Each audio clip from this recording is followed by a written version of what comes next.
அனைவருக்கும் வணக்கம். இன்று வந்து அதாவது அனிதா ராதாகிருஷ்ணன் அவர்களுடைய ஆன்டிசிபேட்டரி பெயில நீதிமன்றம் நிராகரித்தின் அடிப்படையில் அவர் வந்து கைது செய்யப்பட்டுள்ளார். அவர் என்ன பேசினார்னு எல்லாருக்கும் பார்த்திருப்பீங்க. அவர் என்ன மாதிரியான அவதூறாக முதல்வருடைய குடும்பத்தை சேர்ந்தவர்கள் மற்ற எல்லாரையும் தனிப்பட்ட முறையில் எவ்வளவு கேவலமா பேசினார் தெரியும். அவர் வந்து இந்த மாதிரியான வாய்க்கொழுப்புல தேவையில்லாமல் அவதூறாக இவ்வளவு மோசமாக இது அவங்க கலைஞர் கருணாநிதி காலத்திலிருந்து இப்படிதான் இருக்கும்.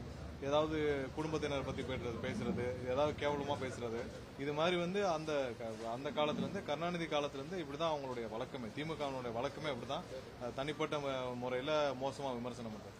சோ அவருடைய ஆன்டிசிபேட்டரி பெயில முன்ஜாமீன் ரத்து செய்த அடிப்படையில் இன்னைக்கு வந்து காவல்துறை அது யூஸ்வலா நடக்கிற விஷயம் தான். முன்ஜாமீன் ரத்து செய்யப்பட்டால் கைது செய்யப்படுவார்கள். கைது செய்யப்பட்டால் நீங்க அவங்க பெயில் போடணும். இதை நார்மல் நடைமுறை தான். சோ அதற்காக அவர் பேசியதற்கு வழக்கு போடாமல் இருக்க முடியாது. சோ அதை பொறுத்து கொள்ள முடியாம இன்னைக்கு தோல்வி பயத்துல எல்லா திமுகவும் இதே தான் பண்ணிட்டு இருக்காங்க. இதே மாதிரிதான் எல்லாரும் பேசிட்டு இருக்காங்க. முன்ன இருந்த காலகட்டங்கள்லாம் ஒவ்வொரு ஆட்சி மாற்றம் நடக்கும்போது திமுகவினர் அவங்களுக்கு வசதியாக அவங்க ஏரியாவில் இருக்கிற புதிதாக வந்த அதிமுக அமைச்சர்கள் யாரையா பிடிச்சி செட்டில்மெண்ட் பண்ணிக்கிறோம். இப்படிதான் இந்த காலங்களில் இவங்க நடந்துச்சு.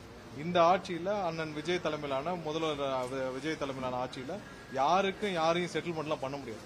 ஊழல் செஞ்சா வழக்கு, தப்பு செஞ்சா வழக்கு, தேவையில்லாமல் மக்களையும் பெண்களையும் அவதூறாக பேசினால் கண்டிப்பாக சட்டம் தன் கடமையை செய்யும்.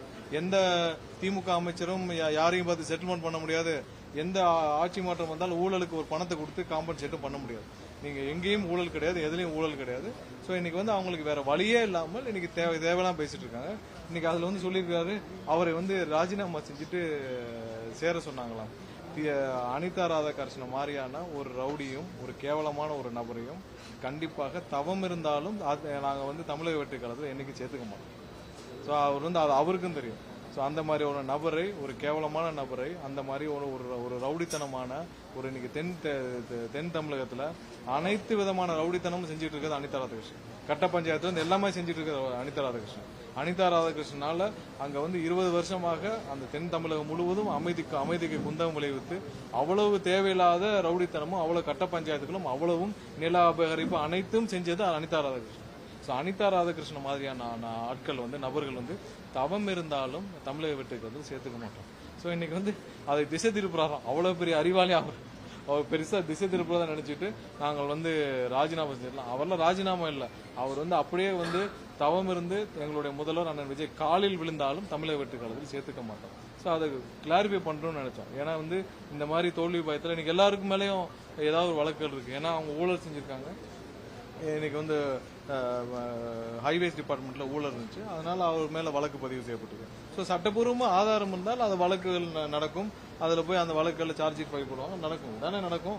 நீங்க பழைய காலங்கள்ல என்னன்னா அந்தந்த முந்தைய ஆட்சி காலத்துல வந்தோடனே வீரவசமா பேசுவாங்க, பேசிட்டு வழக்குகள் எதுவும் பதிவு செய்ய மாட்டாங்க, அதுக்கான ஏதாவது செட்டில்மெண்ட் வாங்கிட்டு ஒதுங்கிப்பாங்க. அந்த ஆட்சி அந்த மாதிரியான இதெல்லாம் இங்க நடக்காது.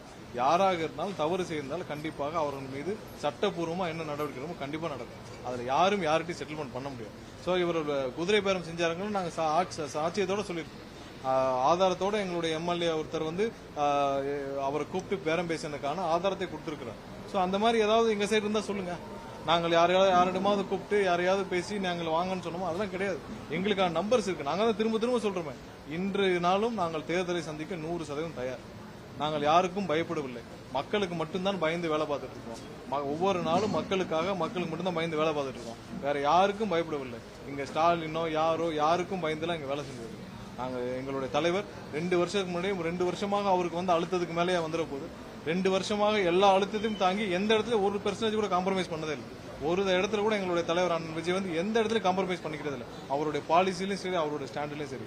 சோ அனிதா ராதாகிருஷ்ணன் மாதிரி ஆட்கள் இன்னும் நிறைய பேர் திமுகல என்ன தவறு செஞ்சாங்களோ அந்த தவறுக்கான வழக்குகள் கண்டிப்பா வரும். இதுல நாங்களோ யாரும் இன்ஃபுளுன்ஸ் பண்றதும் வாய்ப்பே இல்லை. நாங்க எந்த விதமான அந்த மாதிரியான தவறான வேலையில செய்ய வேண்டிய அவசியம் எங்களுக்கு கிடையாது.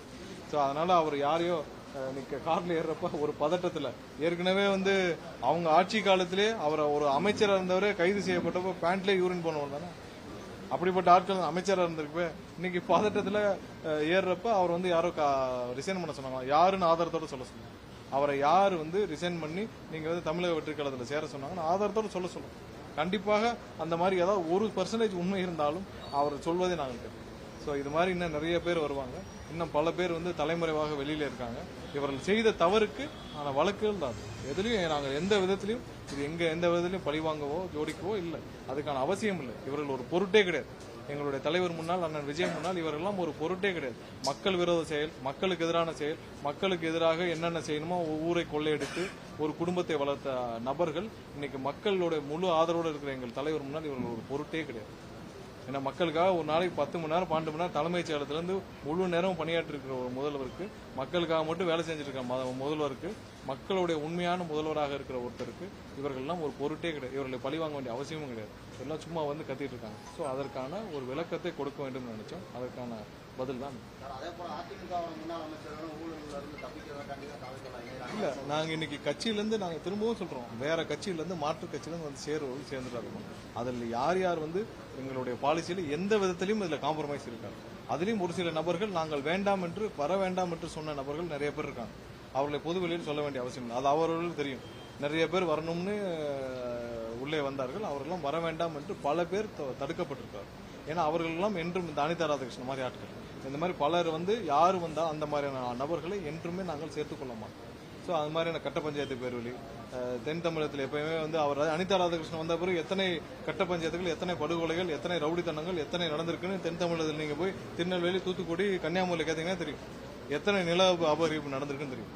அவர் வந்து 20 வருஷமா அவர் என்னைக்கு 2001 ஆட்சிக்கு வந்தாரோ, அண்ணன் டிடிவி தலையோட ஆதரவோட அன்னைக்கு வந்தாரோ, அன்னைக்கு இருந்து இன்னைக்கு வரைக்கும் அவர் செஞ்ச கட்ட பஞ்சாயத்து, அவர் செஞ்ச ரவுடித்தனத்தினால அத்தனை படுகொலைகள் நடந்தது. அது அனிதா ராதாகிருஷ்ணனால அவ்வளவு அந்த தென் தமிழகத்தில் அமைதியே போச்சு. அந்த மாதிரியான நபர்கள் என்றைக்கும் வர முடியாதுதான் நான் சொல்லுவேன். இப்போ தாவேக்காக இருக்கக்கூடிய எம்எல்ஏக்கள் வந்து பெரும் பேசுறதா வந்து இப்போ கடைசியாக செந்தில் பாலாஜியோட தம்பி மேல, செந்தில் பாலாஜி மேல ஒரு குறைச்சல் இருக்குது. இப்போ அனிதா ராதாகிருஷ்ணன் கைது செய்யப்பட்டிருக்காரு. இப்போ செந்தில் பாலாஜியும் அடுத்து அவர் கைது செய்ய வாய்ப்பு இருக்கா? இல்ல, யாருக்கா தொடர்பு இருந்தால் காவல்துறை செய்வாங்க. இப்போ அவங்க எவிடன்ஸ் விசாரிச்சுட்டு இருக்காங்க. அதுல போய் நாங்க இருக்கா இல்லையான்னு எங்களுக்கு தெரிஞ்சுக்கிறதுக்கான அதிகாரம் எங்களுக்கு கிடையாது. அதை நாங்க போய் ஆட்சியில் இருந்தாலும் காவல்துறை விசாரணையில் தலையிடும் அதிகாரம் யாருக்கும் கிடையாது. சோ அவர்கள் ஆதாரம் இருந்தால், ஏன்னா ஆதாரம் இல்லாட்டி யாரோ போய் கோர்ட்ல போய் என்ன சொல்லுவாங்க? முந்தைய காலங்களில் ஏதாவது தவறான வழக்கெல்லாம் போட்டால் அதெல்லாம் செய்ய வேண்டிய அவசியம் இல்லை.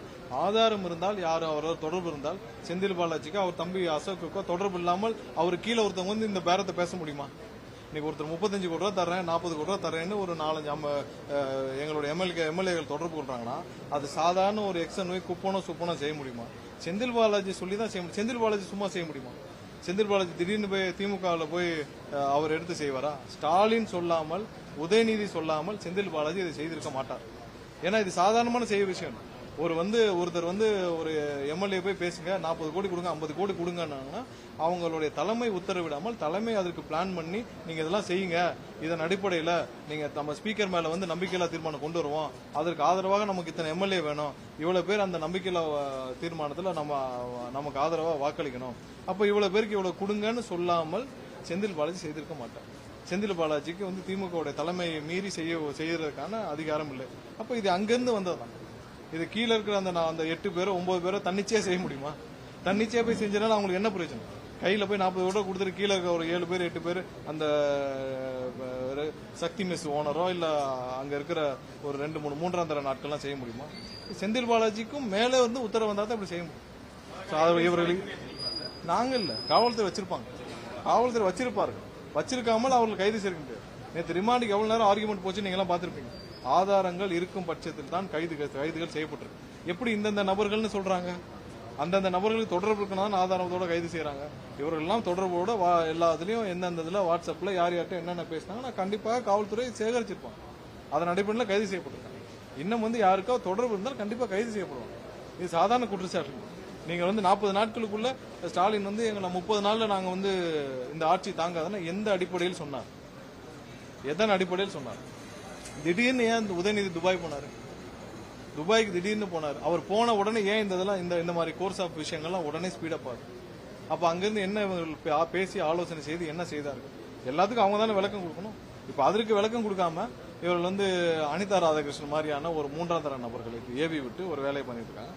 எல்லாத்துக்கும் சட்டம் என்ன செய்யணுமோ அதுக்கான அவங்க என்ன தப்பு செஞ்சாலும் அதுக்கான ஆக்ஷன் தான் போலீஸ் எடுத்திருக்காங்க. சரி, இப்போ விசாரணையோட அடுத்த கட்டத்தில் வந்து ஆதாரத்தோட பார்த்தோம் அப்படின்னா முன்னாள் முதலமைச்சர் ஸ்டாலின் வந்து அவர் மேலே ஒரு குற்றம் அவரையும் கைது செய்யக்கூடாது. யாரு தப்பு செஞ்சிருந்தாலும் அவங்க மேல வழக்குகள் பதிவு செய்யப்பட்டு தான் ஆகணும். இது நாங்க தான் சொல்றோமே. நாங்கள் இதே பழைய கவர்மெண்ட் இல்ல வேற அதிமுக திமுக மாறி மாறி வந்தாங்க, எல்லாரும் என்ன இருக்கும், இவங்க அவங்ககிட்ட போய் காம்ப்ரமைஸ் பண்ண நமக்கு தெரியாதான் என்ன? அவங்க அங்க இருக்கிற அமைச்சர் லோக்கல்ல போய் காம்ப்ரமைஸ் பண்ணி இப்ப மூர்த்தி என்ன பண்ணுவாரு, மூர்த்தி இங்க இருக்கிற முன்னாள் அப்ப இருக்கிற அமைச்சர்கள்ட்ட போய் இங்க இருக்கிற மதுரையில் இருக்கிறவங்க போய் காம்ப்ரமைஸ் பண்ணிட்டு இருந்தா. இப்படிதானே செட்டிங் அரசியல் தான் இருந்துச்சு. இல்ல அவங்க போய் மத்தவங்ககிட்ட போய் காம்ப்ரமைஸ் பண்ணி அவங்களோட அடிச்ச கொள்ளையில பாதி பங்கை கொடுத்துட்டு அப்படியே இது பண்ணியிருந்தாங்க.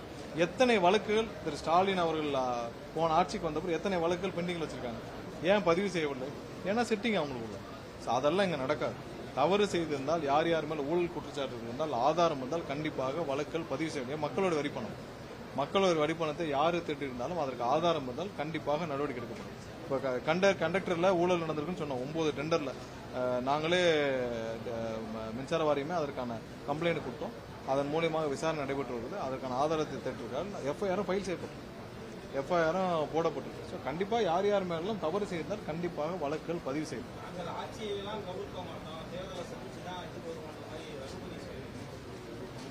சந்திக்கட்டுமே, இந்த இப்போ வர்ற இடைத்தேர்தலாம் வரும், சந்திக்கட்டுமே.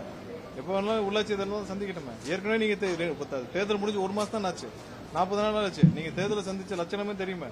ஏன் திரு ஸ்டாலினே குளத்தூர்ல தோத்துட்டாரு. இதுவரை திமுகவுடைய முதலமைச்சர் திமுக கட்சியில முதலமைச்சர் கேண்டிடேட் என்னைக்கா தோத்து பார்த்திருக்கீங்களா? மோசமான காலகட்டத்தில் கூட அனைவரும் தோற்றாலும் கருணாநிதி மட்டும் ஜெயிச்சிருக்காரு. எம்ஜிஆர் காலத்துல அனைவரும் தோற்றாலும் கருணாநிதி மட்டும் ஜெயிச்சிருக்காரு. அதை விட மோசமான காலம் இன்னைக்கு ஸ்டாலினுக்கு கொடுத்திருக்காங்க. அப்ப நீங்க எந்த லட்சணத்தில் நீங்க 5 வருஷம் ஆட்சியை நடத்திருக்கீங்க? நீங்கள் உங்க சொந்த தொகுதியிலேயே நீங்கள் போய் நின்ற தொகுதியிலேயே உங்களை தோற்கடிச்சிருக்காங்கன்னா நீங்கள் மக்களுக்கு என்ன செஞ்சீங்கன்னு அதிலே தெரிஞ்சுக்கணும். இன்னும் எத்தனை தேர்தல் வந்தாலும் இதுவரைக்கும் புரட்சித் தலைவர் சொல்லியிருக்கிறார், தீய சக்தி திமுக ஒழிச்சே ஆவன். அம்மா சொல்லியிருக்காங்க தீய சக்தி திமுக ஒழிச்சே ஆவன். இன்னைக்கு அதை எங்களுடைய தலைவர் அண்ணன் விஜய் அவர்கள் ஒழித்து விட்டார். அதான் இன்னைக்கு மக்கள் தெரிஞ்சு. இன்னைக்கு அதோடைய முதலமைச்சர் வேட்பாளரே தோற்றானால் அந்த கட்சி இத்தோடு முடிந்து விட்டது. திமுகவுடைய அத்தியாயம் முடிந்து விட்டதுக்கு அந்த ஒரு காரணம் தான் இன்னைக்கு எல்லாரும் தெரிச்சு ஓடிட்டு இருக்காங்க. ஏன்னா அந்த கட்சிக்கான ஒரு நீரோட்டமே இல்லை, அந்த கட்சியை வழிநடத்த யாருமே இல்லை. திரு ஸ்டாலின் அவர்கள் ஏதாவது நல்லது செய்யணும்னு நினைச்சாருன்னா, அந்த கட்சிக்கு ஏதாவது நல்லது செய்யணும்னு நினைச்சாருன்னா அவர் அந்த குடும்பமும் அவரும் ஸ்டாலினும் அவர் குடும்பமும் அந்த கட்சியில் அனைத்து பொறுப்புகளும் ராஜினாமா செய்து விட்டு அறிவாலயத்தை ஏற்கனவே அண்ணா எப்படி தொண்டர்களுடைய வரிப்பணத்தில் அந்த அறிவாலயத்தை கட்டினார். அறிவாலயத்தோட தொண்டர்களுடைய வரிப்பணத்தில் எல்லாரும் 5 ரூபா 10 ரூபா 1 ரூபா 2 ரூபான்னு போட்டு கட்டினதான் அந்த அறிவாலயம். ஸோ அது மாதிரி அந்த அறிவாலயத்தை தொண்டர்களே ஒப்படைச்சிட்டு போனாதான் மிச்சம் மீதி இருக்கிற கட்சியாவது காப்பாற்றும்.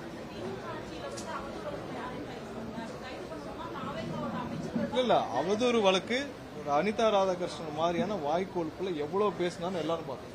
நீங்க மைக்க பிடிச்சா என்ன வேணாலும் பேசுறீங்களா? நாங்கெல்லாம் அப்படியே பேசிட்டு இருக்கோம். மைக்க பிடிச்சிட்டு எல்லாரும் அவங்க குடும்பம் இதெல்லாம் பேச முடியுமா? அதுக்கான ஒரு எம்எல்ஏ நீங்க என்ன வேணாலும் பேசுறீங்களா? அப்ப அதுக்கு வழக்கு போட்டீங்க. நீங்க எல்லாம் தான் ஏபி போனீங்க. ஏபி போனா அங்க கோர்ட்லயே நீங்கள் பேசியதை பார்த்து விட்டு இவருக்கு பெயில்லாம் கொடுக்க முடியாது, ஆன்டிசிபேட்டரி பெயில் கொடுக்கணும், டிஸ்மிஸ் பண்ணா ஆட்டோமேட்டிக் கைது செய்யதானே. ஒருத்தர் முன்ஜாமீன் டிஸ்மிஸ் ஆனா அவங்க கைது தான் பண்ணுவாங்க காவல்துறை, வேற என்ன செய்வாங்க?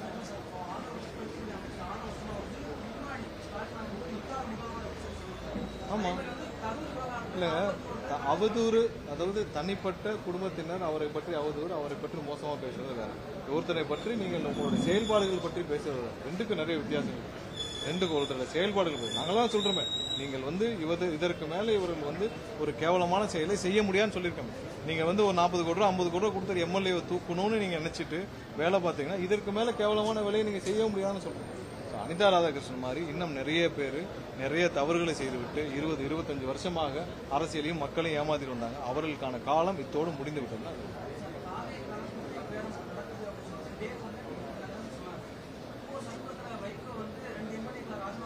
இல்ல அந்த விஷயத்துல இங்க பாருங்க, அதுல நிறைய அழுத்தங்கள் அவர்களுக்குள்ளே இருந்துச்சு.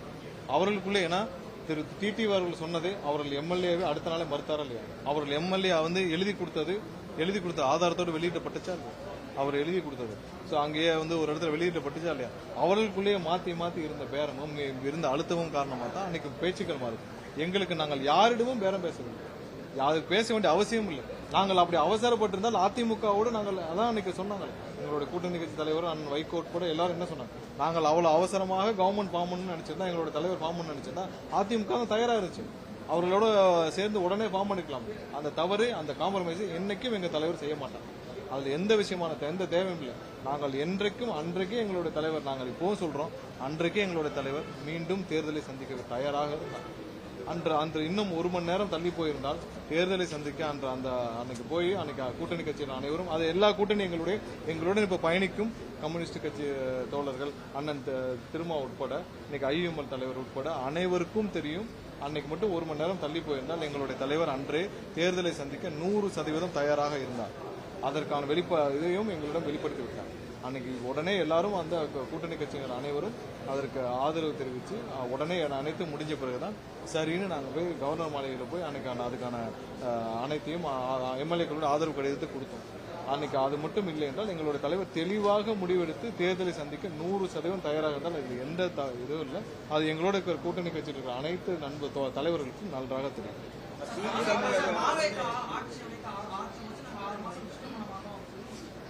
அதை சொல்லிட்டு இல்ல அதை சொல்லிட்டு தானே அன்னைக்கு ஐஎம்எல்லுடைய தலைவர் ஐயா என்ன சொன்னார், அதாவது இவத்தை சொல்லிட்டு அடுத்த நாளே வந்து நம்ம வந்து முத நாள் வந்து ஆளுநர் ஆட்சி அமைக்க கூப்பிடணும்னு சொல்லிட்டு அடுத்த நாளே இவர் வந்து எடப்பாடி முதல்வராகணும்னு கூப்பிட்டு பேசினாங்க.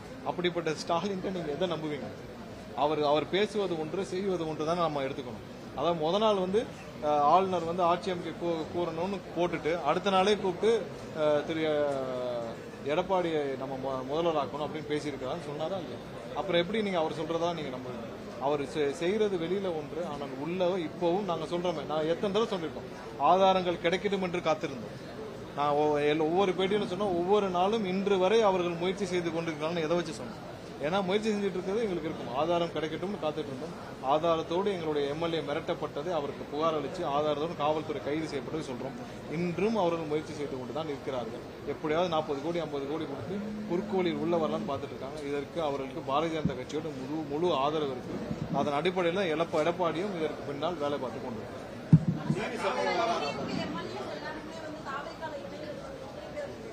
இல்ல நீங்க ஒரு விஷயம் புரிஞ்சுக்கோங்க.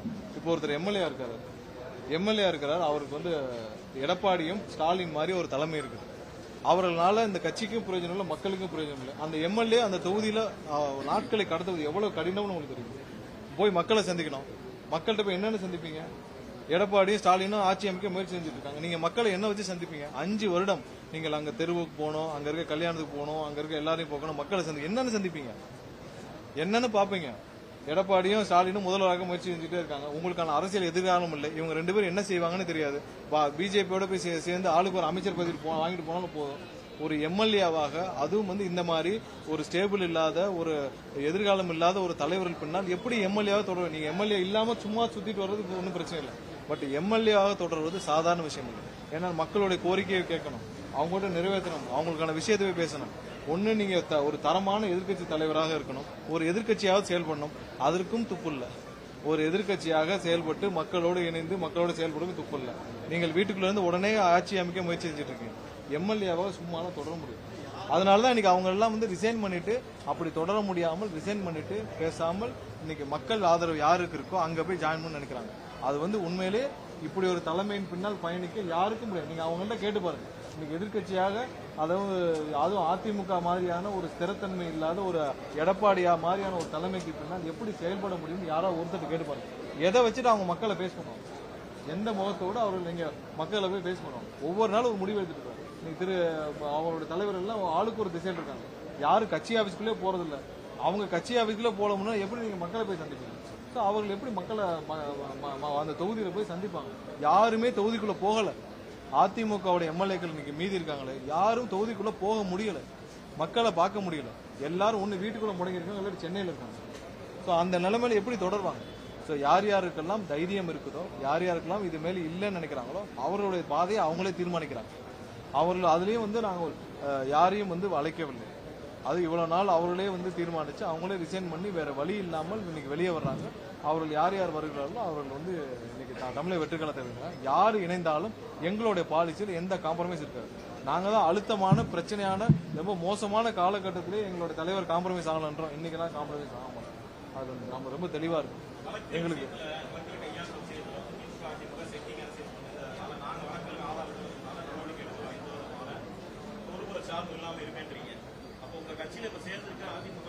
நாங்க தான் தெளிவா சொல்லிட்டோமே, நாங்க தான் தெளிவா சொல்லிட்டோம். எந்த வழக்கு எந்த எந்த எந்த விதத்திலும் வழக்குகள் இருந்தால் அது தொடர்ந்து நடைபெறும். எந்த விதத்திலும் எங்களுடைய தலைவருடைய பாலிசியில எந்த மாற்றமும் இருக்காது. எந்த வழக்குகள் இருந்தாலும் தொடர்ந்து நடைபெறும். எந்த பாலிசியிலும் எங்களோட தலைவர் எந்த காலத்திலும் மக்கள் தான் அவருக்கு எங்களுடைய தலைவருக்கு பிரதானம். மக்களுக்கு பயந்து மட்டும்தான் எங்களோட தலைவர் வேலை வைப்பார். வேற யாருக்காகவும் எங்களுடைய பாலிசியில ஒரு துளிகளும் எங்களோட தலைவர் மாற்றிக்க மாட்டார். அது மோசமான, அதாவது எங்களுக்கு கடும் நெருக்கடியான காலகட்டத்தில் எங்களோட தலைவர் காம்ப்ரமைஸ் பண்ணிக்கல நம்மளுடைய முதல்வர். இன்னைக்கெல்லாம் அதுக்கு ஒரு பர்சன்டேஜ் கூட வாய்ப்பு இல்லை. வேற ஏதாவது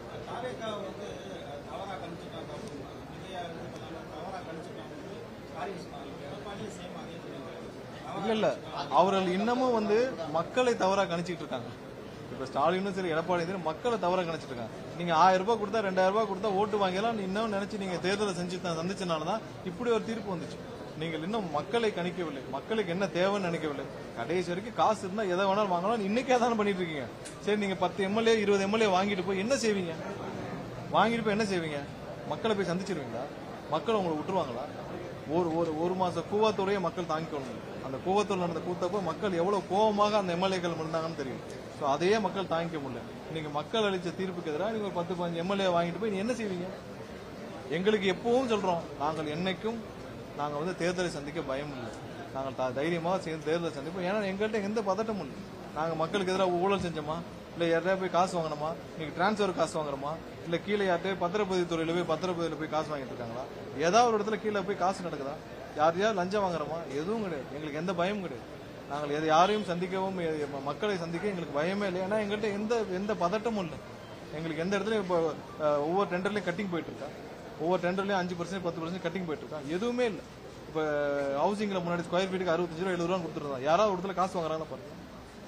ஹவுசிங்ல முன்னாடி ஒரு பிளான் பொருளுக்கு 65 ரூபா ஸ்கொயர் ஃபீட்டுக்கு 65 ரூபா 70 ரூபா வாங்கிட்டு இருந்தாங்க. இப்ப எங்க காசு இருக்கா? எங்கேயுமே பணம் இல்ல.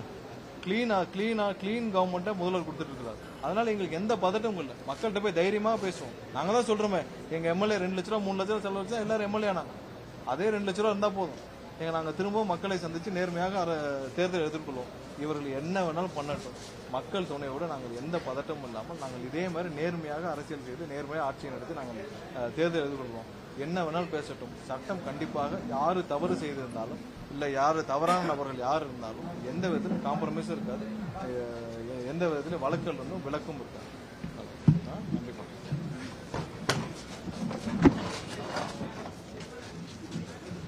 கண்டிப்பா